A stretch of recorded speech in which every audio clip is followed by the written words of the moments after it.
Fin de série pour les Bleus après de belles prestations fin 2012. L'équipe de France a débuté 2013 par une défaite contre l'Allemagne 2-1.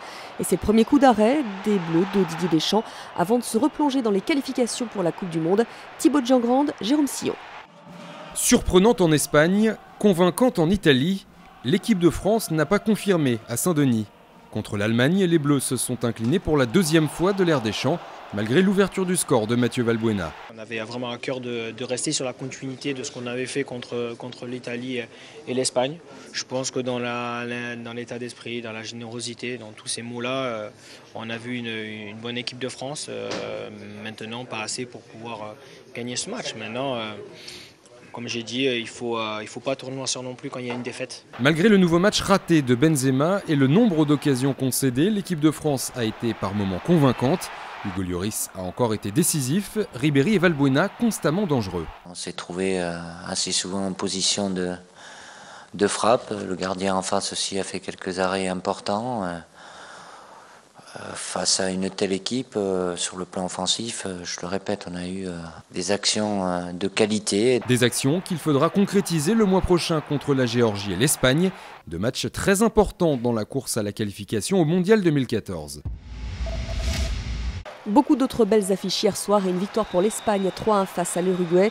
But de Fabregas et doublé de Pedro. L'Angleterre s'est imposée 2-1 face au Brésil. Ce sont Rooney et Lampard qui ont marqué pour l'Angleterre. Fred pour la Seleção. Belle promenade de santé pour l'Argentine. Les partenaires de Messi ont laminé la Suède d'Ibrahimovic. Le score 3-1 avec notamment un doublé d'Higuaín. Et puis match nul 1 partout entre les Pays-Bas et l'Italie. C'est le Parisien Verratti qui a marqué pour les Transalpins.